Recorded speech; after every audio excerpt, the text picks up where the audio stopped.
함께 기도드리겠습니다.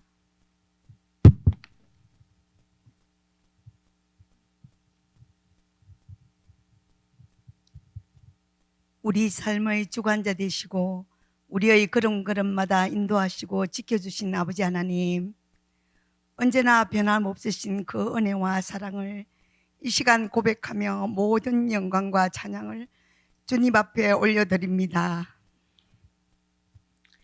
아버지 하나님, 오늘은 우리 아름다운 교회가 창립 15주년을 맞는 뜻깊은 날로 감사 예배를 드립니다.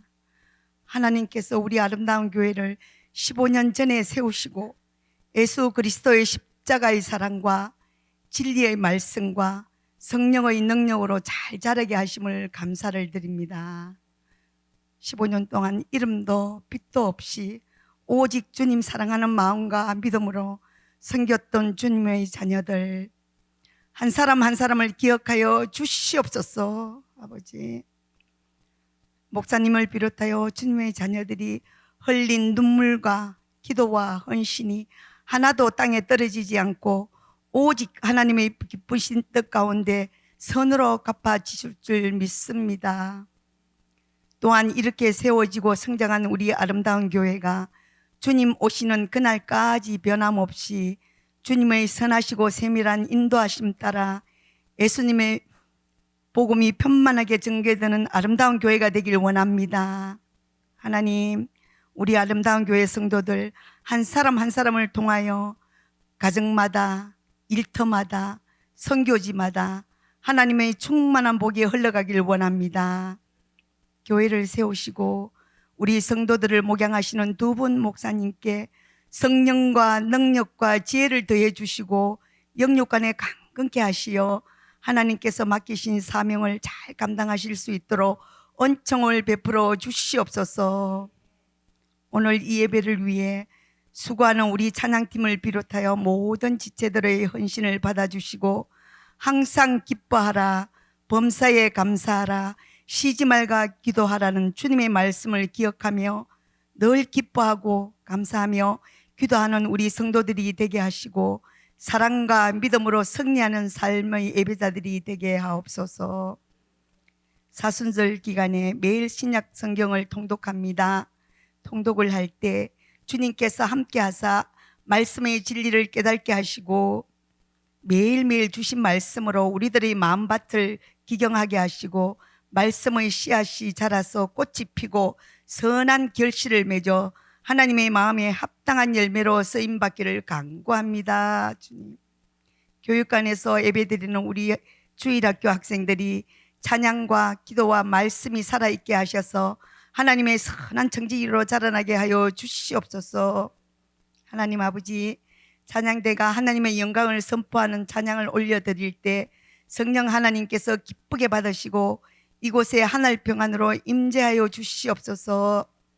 이 시간 강단에 서신 목사님을 통하여 하나님의 말씀이 선포될 때 우리 모두가 열린 마음으로 받아 성령으로 인도하여 주시옵소서. 이 모든 말씀 우리를 죄에서 구원하신 예수님 이름으로 간절히 기도드립니다. 아멘.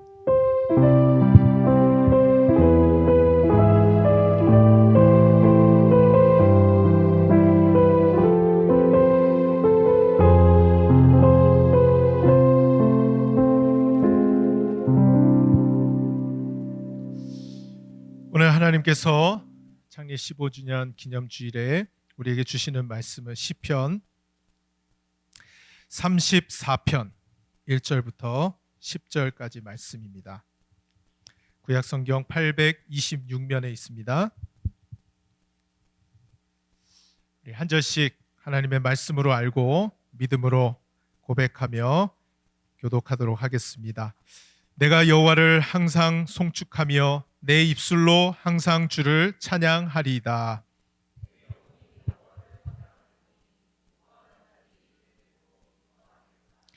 나와 함께 여호와를 광대하시다 하며 함께 그의 이름을 높이세.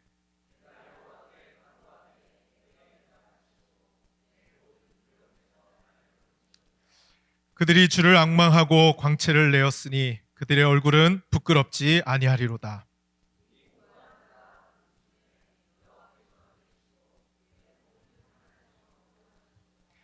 여호와의 천사가 주를 경외하는 자를 둘러 진치고 그들을 건지시는도다.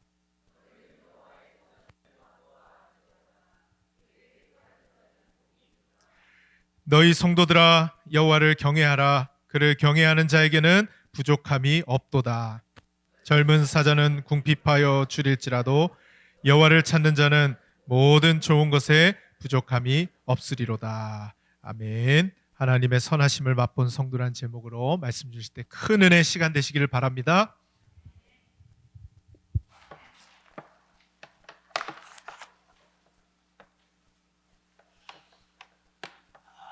할렐루야. 할렐루야. 예. 지난 시간 또 숙제, 시험 봅니다. 예배가 은혜스러우라면 어떻게 하라고요? 그래도 좀 기억하신 분들이 있네. 어떻게 하면 은혜 받는다고요? 아멘으로 화답하는 것이 은혜 받는다고. 공부 잘하셨네요. 공부 잘하셨어요. 자, 오늘은 창립 15주년을 맞이하는 그런 뜻깊은 날입니다.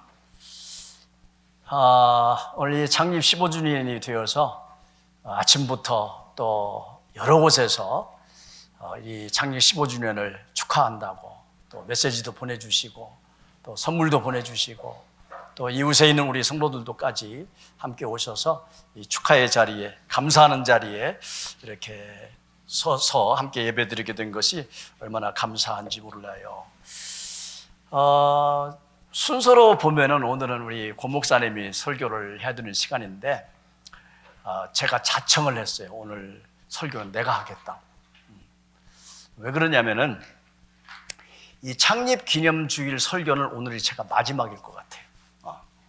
마지막으로 제가 창립 15주년 이것을 마지막으로 창립 기념 주일 설교는 제가 마지막이 될 것 같은데 왜 내년에 제가 은퇴를 하는데 그때는 제가 설교를 할 것이 아니니까 그래서 제가 좀 오늘은 내가 마지막으로 이 설교를 좀 했으면 좋겠다 싶어가지고서 제가 이 주님 앞에 또 감사함으로 이 앞에 섰어요. 그래서 오늘 여러분들에게 성경 하나하나를 강의하는 그런 설교라기보다는 회고하면서 하나님 앞에 감사하면서 하나님 앞에 예배하는 그런 말씀으로 드리고 싶어요. 자, 여러분 우리 먼저 하나님 앞에 감사하면서요 이렇게 인사를 먼저 하겠습니다. 자, 하나님께 영광, 하나님께 하셨습니다. 하나님께서 하셨습니다. 시작. 하나님께 영광, 하나님께서 하셨습니다. 예, 누가 하셨다고요? 하나님께서 하셨어요. 근데 그 일에 여러 많은 성도들이 수고하셨어요. 참 애쓰셨어요.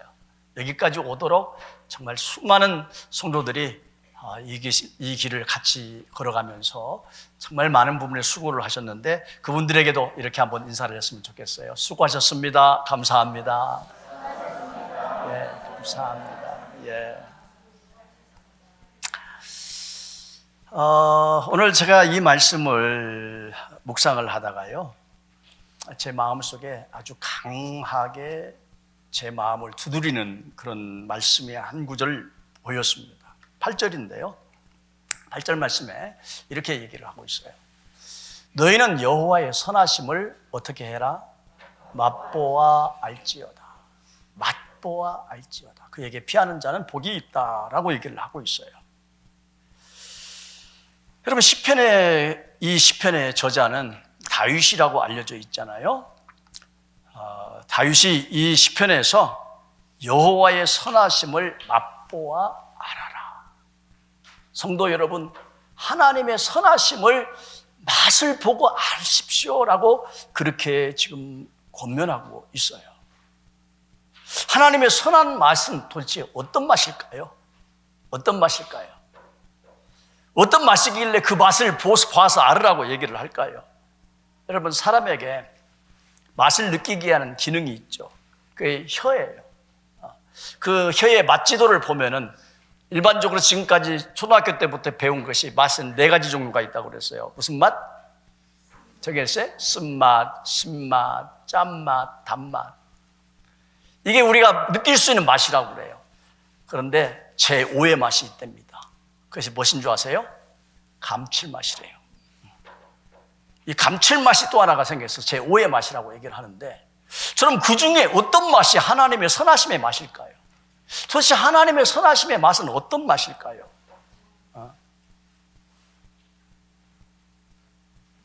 여러분, 여기서 다윗이 하나님의 선하심의 맛을 보라고 이야기하는 것은 다른 의미가 아닐 거예요. 그것은 지식적으로 하나님이 어떤 분이신가를 아는 것이 아니라 우리가 어떤 것을 맛을 보면서 느끼는 것처럼 확실하게 하나님께서는 어떤 분이신지를 체험적으로 알라라고 하는 그 말씀인 뜻인 줄로 믿습니다. 도대체 그 하나님이 어떤 분이신지를 우리가 맛을 느끼는 것처럼 맛을 알아라라고 얘기하는 것이에요. 하나님이 얼마나 선하신 분이신지, 아까 우리가 찬양의 우리 한영감 찬송할 첫 번째 찬송이 무슨 하나님? 좋으신 하나님. 여러분, 좋으신 하나님이라니까 여러분 그냥 좋다라고 하는 건데, 그게 God is good. 이게 하나님은 선하시다라는 뜻이잖아요. 그렇다면 하나님의 선하시다라는 그 뜻은 무엇이 도대체 선한 것인가? 이거를 가만히 묵상해 보면은 저는 그 하나님의 선하시는 것이 바로 이런 것들이라고 생각합니다. 첫째는 뭐냐면은 하나님이 우리를 향하신 모든 계획과 의도가 항상 뭐하시다? 좋은 것, 선하시다는 것. 두 번째는 그 선하신 의도를 가지고 이 땅에서 우리 하나님의 백성들이 에게서 일어나는 모든 일들이 또한 어떻게 하시다? 좋다, 선하다라는 뜻이에요.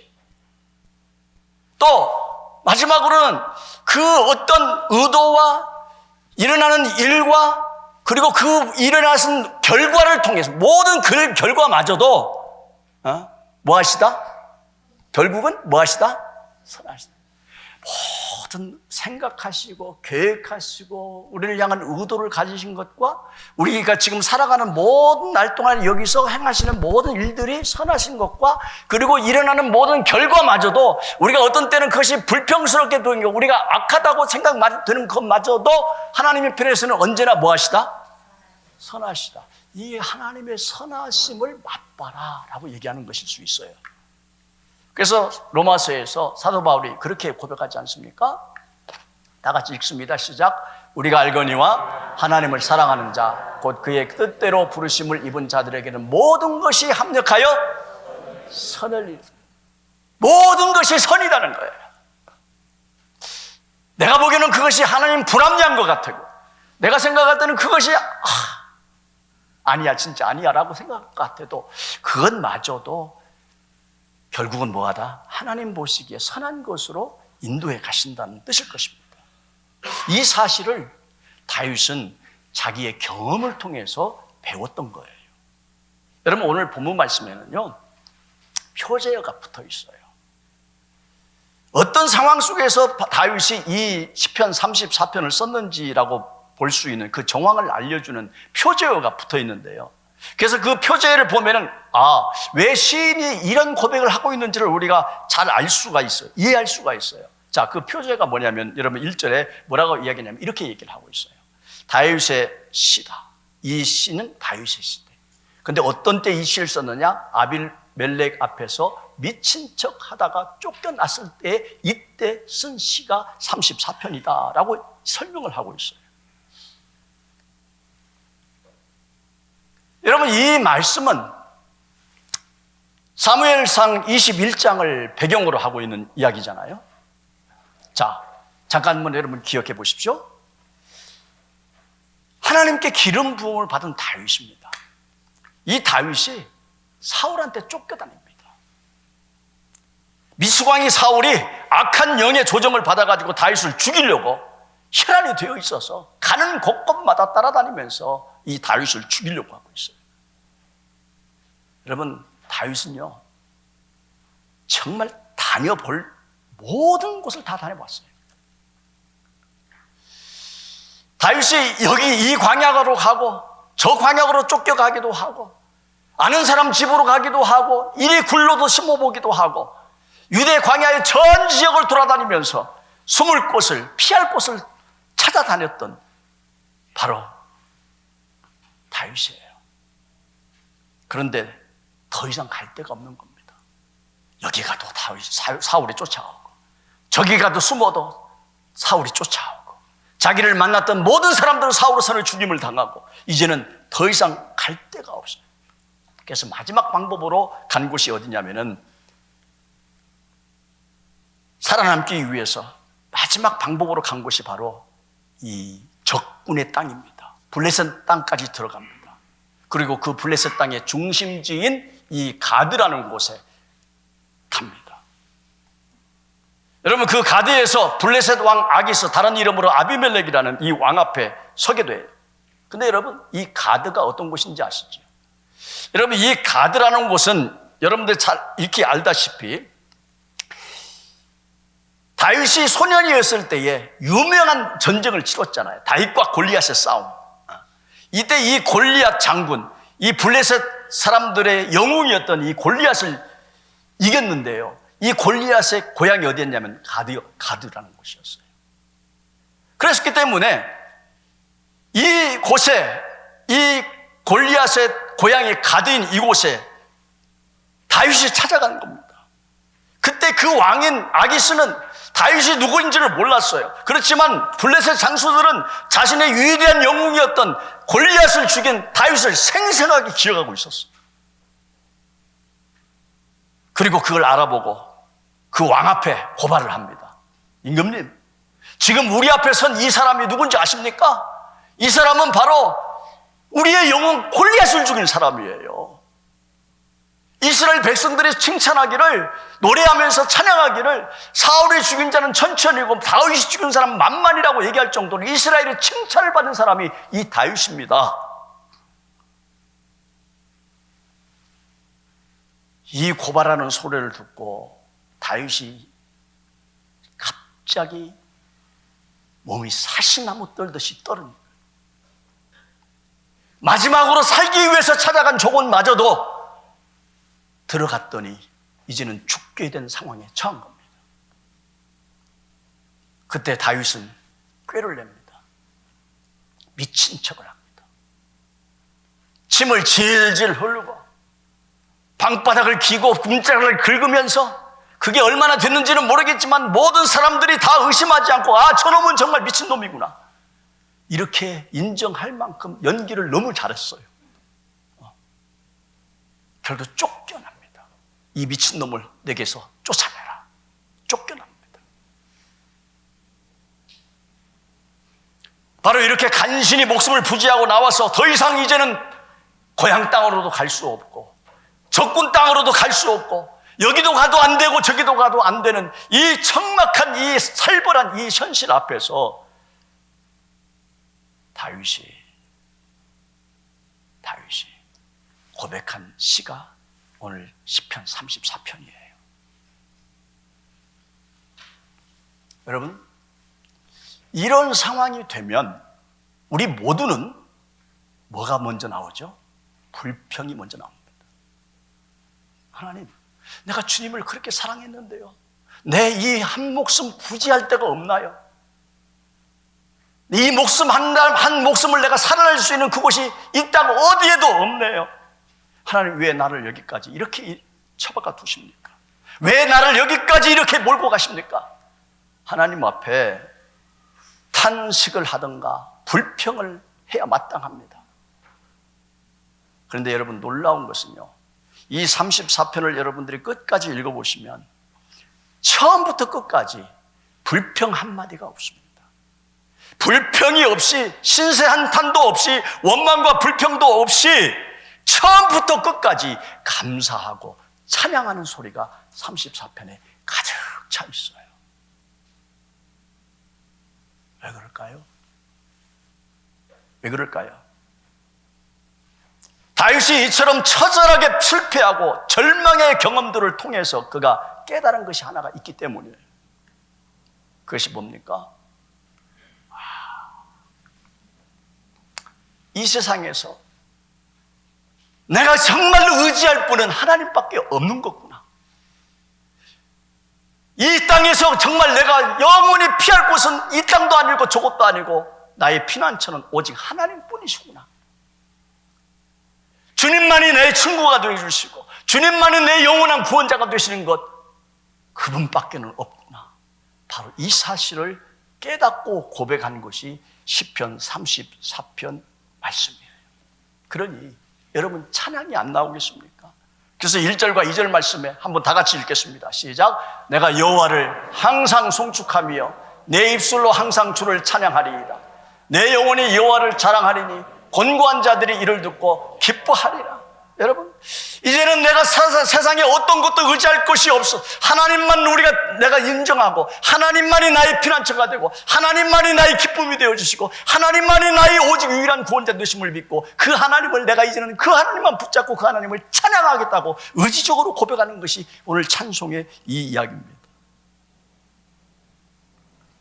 자신이 믿었던 모든 것을 하나님이 끊어버리시고 오직 하나님만 바라보게 하셨다는 것을 그가 깨닫고, 숨을 곳도 없고 믿을 사람도 더 이상 없고 더 이상 도망할 것도 없게 하신 것은 바로 하나님이시라는 걸 깨닫고 그 하나님을 향해서, 하나님, 이제는 내가 주님만 바라보고 주님만 붙잡고 주님만 찬양하며 살겠습니다. 여러분, 이 고백이 오늘 다윗의 고백이에요. 여러분, 우리 육신의 이 존재가 하는 일은 뭐가 있을까요? 우리는요, 100가지를 다 감사할 일을 살다가 한 가지만이라도 불평한 일이 생기면 우리는 그동안 100가지 감사할 일을 싹 잊어버리고 불평할 거 한 가지 가지고 하나님 앞에 중내산의 이야기를 합니다. 그런데 여러분, 다윗은 자신의 이 냉혹한 현실 앞에서 절망과 억울함에 사로잡히지 않고 오히려 그 절망 가운데서도 하나도 감사할 것이 없는데도 불구하고 하나님 앞에 감사하고 찬양하고 있다면 이것이 진짜 감사하고 이것이 진짜 신앙인 줄로 믿습니다. 여러분, 제가 오늘 창립 15주년 이 감사의 주일에 제가 이 본문 말씀을 선택한 이유가 있습니다. 15년 전에 하나님께서 이 라스베가스에 아름다운 교회를 세우실 것은 저는 상상치 못했어요. 아름다운 교회 여기 있을 것을 저는 알지 못했어요. 저는 개척할 꿈도 없었습니다. 라스베가스에 와서 6년 동안 한 교회를 정성껏 섬겼지만 뜻하지 않게 하나님께서는 개척이라는 참 뜻밖의 상황으로 저와 성도들을 몰고 가셔서 그야말로 생각지도 않은 개척을 하게 되었어요. 제가 목회자의 길을 들어서면서 제 목회의 로드맵에는 개척이란 단어가 없었습니다. 관심이 없었어요. 왜냐하면 저는 이 개척은 제가 할 수 있는 일이 아니라고 봤어요. 세상에 교회가 많이 있는데 내가 또 하나 교회를 개척해가지고서 무슨 저기를 하겠냐. 저는 앞으로 교회 개척이나 나는 못한다, 안 한다. 제가 평소에 그 목회관은 그거였어요. 그런데 뜻밖에도 하나님께서는 내 의지와 다르게 개척의 길로 접게 하셨거든요. 그때가 50살 생일 때였어요. 그래서 개척을 원했던 성도들과 함께 신혼삶과 같은 개척의 시간을 보냈습니다. 개척의 시간을 보냈어요. 당시 일을 생각해 보면 제가 거쳐가고 있던 집도 없어졌고 어디에 거할 처소도 없어가지고서 어느 집사님이 소개해줘가지고서 핸더슨에 그 랭미드 간 어떤 그 시골 동네에 그곳에 방 한 칸을 빌려가지고서 저희들 식구가 거기 가서 몇 달을 좀 신세를 진 적도 있어요. 차가 없어요. 그래서 차가 없어가지고 어떤 집사님이 그 당시에 한 30년 됐나 닛산차, 에어컨도 안 되고 수동으로 모든 것이 이루어지는 그 차 한 대를 주셔가지고서 그걸 가지고 이제 여름을 지났는데 보통 힘든 것이 아니었어요. 그렇지만 행복했어요. 신혼살림처럼 행복했어요. 여러분, 그 당시에는 우리가 한 4년 반 동안을 웨어하우스에 자리를 잡았거든요. 저 첫 번째 사진에 웨어하우스 저 넓은 곳에서 교회를 이루어서 예배를 드리고 있는데요. 저 장소에가 에어컨이 없었어요. 에어컨이. 여러분 라스베가스에서 에어컨이 없다는 의미가 무슨 얘기인지 아시죠? 근데 대신 하나 있었어요. 수암 쿨러가 있었어요. 이게 웨어하우스라면 충분히 이제 수암 쿨러 하나로 이제 사람들이 있는 곳이 아니고 물건들을 제행해 놓는 곳이니까 수암 쿨러 하나로 충분했는데 사람들이 모이기 시작하면서 100명, 200명 모이다 보니까 사람들이 열기가 막 올라오니까요. 이걸 견딜 수가 없는 겁니다. 수암 쿨러 하나 가지고. 근데 그 당시 재미있는 것은요. 너무나 덥고 우리도 힘드니까요. 어쩌다가 새 가족이 이렇게 눈에 보이잖아요. 뒤에 와서 앉으면은요. 새 가족부에서 아니까 새로운 사람이 누군 줄 아니까 가가지고 뒤에 앉아가지고 부채질을 이렇게 해줬어요. 부채질을. 그래 여러분은 얼마나 더웠겠어요. 여러분 수왕쿨러라는 것이 그거잖아요. 수돗물을 이용해가지고서 밖에 있는 공기를 좀 더 식혀가지고서 약 20도 정도만 이렇게 식혀가지고서 내부로 보내는 것이니까 그 물이 좀 시원해야 좀 내부 공기가 좀 시원할 줄 알고요. 제가 어떻게 했냐면은 토요일 날 이 코스코에 이게 이 바들워터 있잖아요. 요거를 10대 얼려놔요. 그래가지고 주일날 아침에 한 여기보다 더 높아요. 30피트 정도 되는 이 웨어하우스 여기를 서커스 하듯이 유격훈련 받듯이 거기를 올라갑니다. 등에다가 이렇게 가방 메고 올라가가지고서 수온쿨러에다가 물을 집어넣는 거. 그 물이 좀 시원하면 들어오는 공기라도 시원할 것 같아가지고서 올라가면은요 여름에 달구어진 그 이 사다리가 얼마나 뜨거운지요. 콘크리트 벽이 너무 뜨거워가지고 딜 정도예요. 이런 모습을 보면서 어떤 성도들이 와가지고 불쌍히 여겨가지고서 에어컨을 한 대씩 놔주기 시작했어요. 처음에 에어컨 한 대가 놔주셨는데요. 얼마나 시원하던지요. 얼마나 시원하던지. 근데 시원한 것이 한 달도 안 가더라고요. 그래도 덥더라고요. 그래서 누군가가 또 와서 또 한 대를 놔주고 이래가지고서요. 그렇게 예배를 드렸던 때 여러분 지금은 여러분 행복한 줄 아셔야 됩니다. 행복하신 줄 아셔야 돼요. 에어컨 빵빵하게 들어오지. 그래도 좀 덥다고 지금 뒤에서는 그러더라고요. 여름에는. 그 당시에는요. 화장실이 하나밖에 없었어요. 하나밖에. 남녀 통틀어서 하나밖에 없었어요.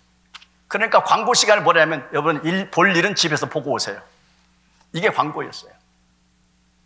그러니 200명 성도들이 말이지 화장실 하나 가지고 여러분 세니까 여러분 정말 가관이었습니다. 가관이었어요. 그래도 행복했어요.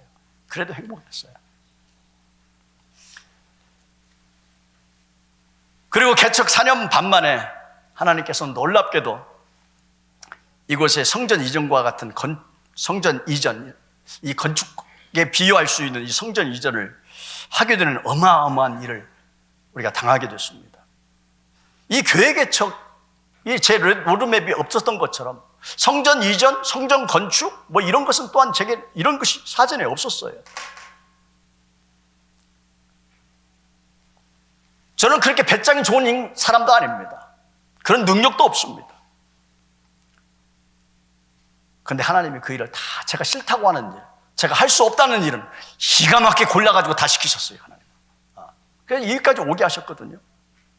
이걸 다 지금 다 말로 설명할 수 없지만은 하나님께서 이 존수 성전에 이곳에 큰 땅을 기적과 같이 그렇게 구입하게 되고 아무것도 없는 이곳에 와가지고서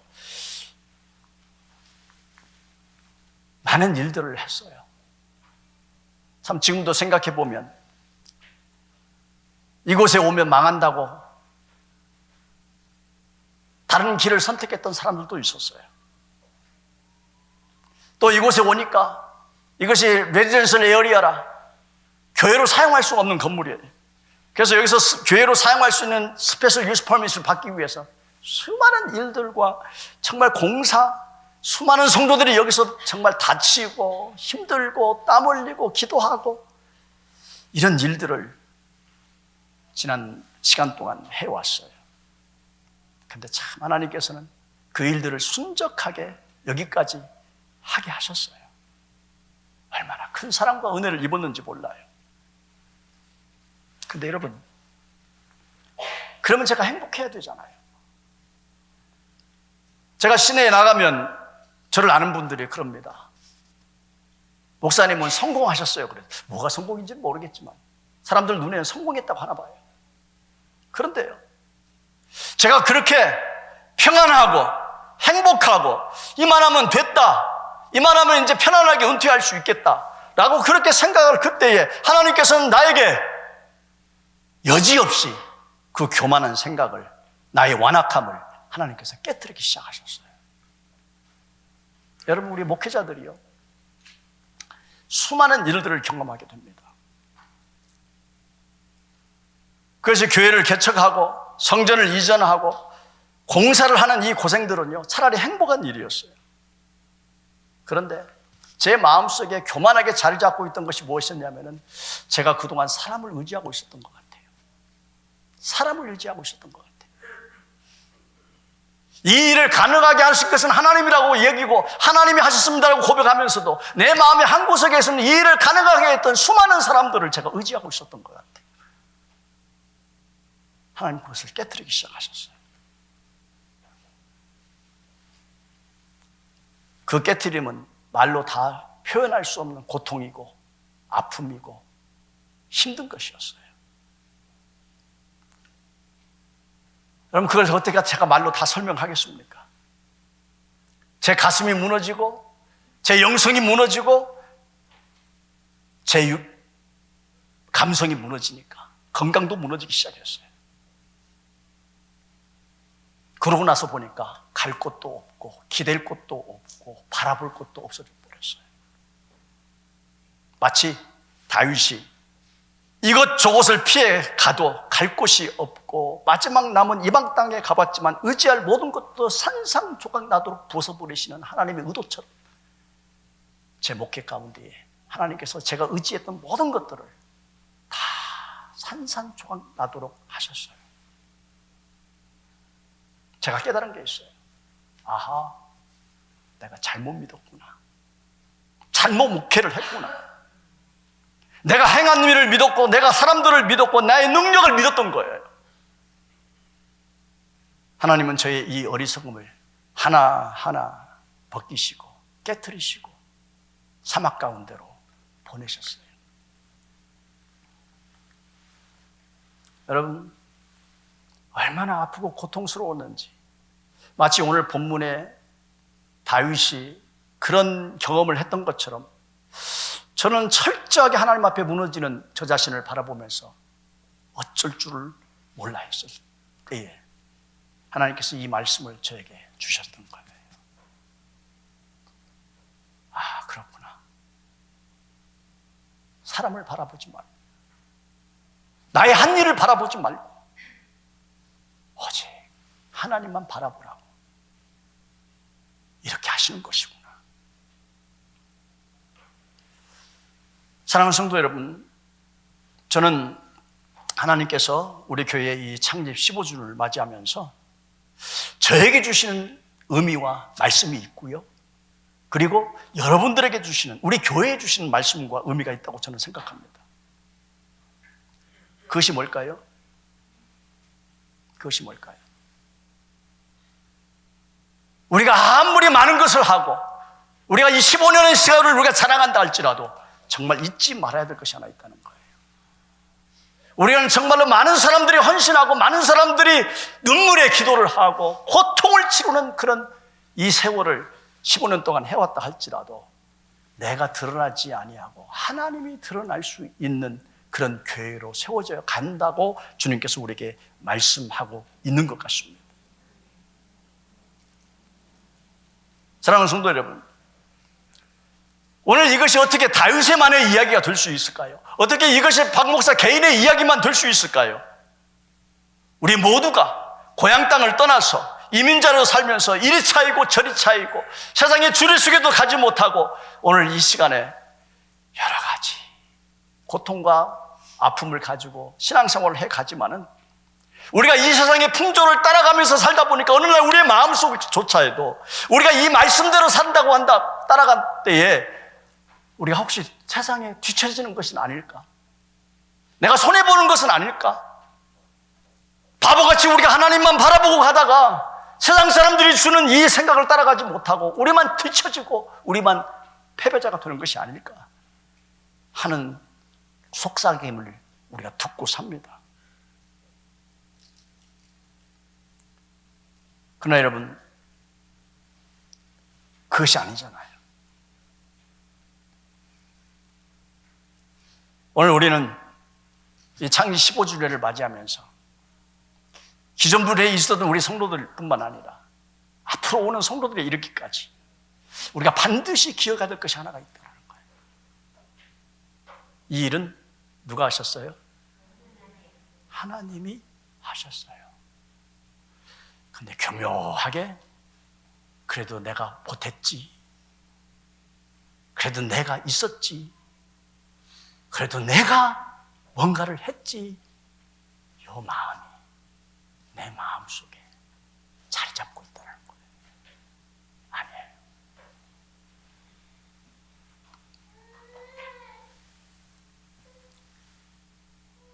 그래서 우리는 다윗처럼 내가 움켜잡았던 것을 놓고 누구만 바라보자? 하나님만 바라보자.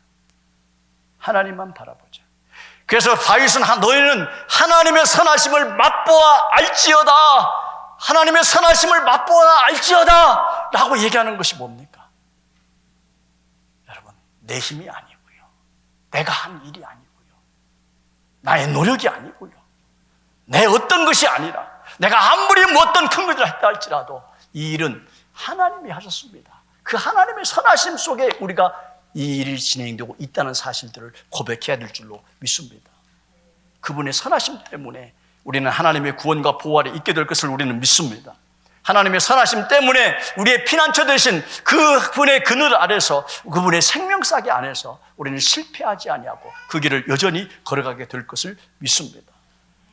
사랑하는 성도 여러분, 저는 저와 함께 여러분들이 오늘 이 15주년을 맞이하면서 하나님 앞에 고백하고 싶은 것이 하나가 있어요. 지금까지 수많은 분들이 헌신하셨어요. 작은 일에서부터 큰 일에 이르기까지. 정말 기억하고 싶은 일들이 참 많이 있어요. 정말 칭찬하고 싶은 분들이 너무 많이 있어요. 그럼에도 불구하고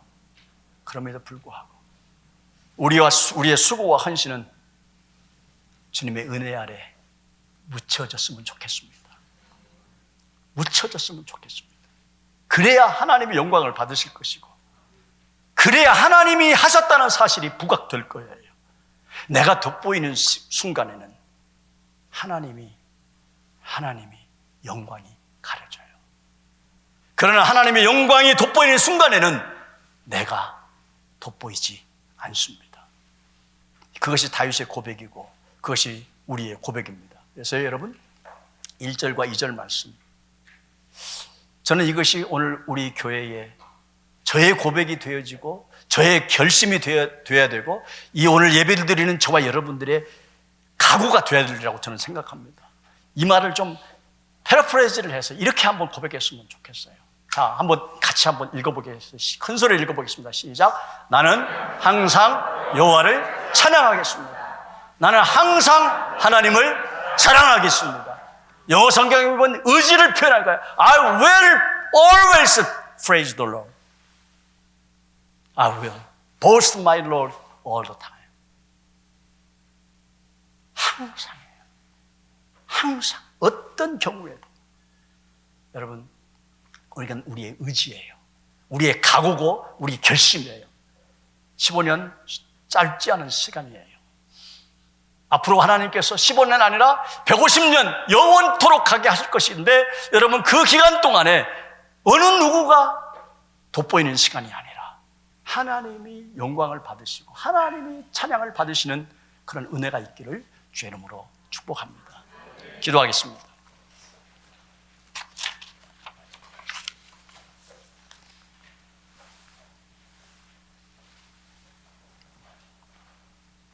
하나님 아버지,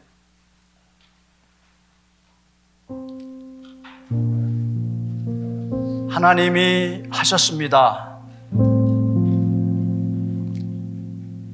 라고 고백하면서도 그 한 구석에는 내 영광이 드러나고 내 수고가 드러나고 내 헌신이 드러났던 얄팍한 수였음을 하나님 용서를 구합니다. 이 교회 주님의 교회입니다. 하나님의 교회입니다. 음부의 권세가 이 교회를 이기지 못하도록 하나님이 함께하여 주시옵시고, 앞으로 가는 이 아름다운 교회의 역사 가운데에 하나님 어느 누구가 돋보이는 교회가 아니라 영원토록 하나님이 돋보이는 교회가 되게 하여 주시옵소서. 예수님의 이름으로 기도하옵나이다.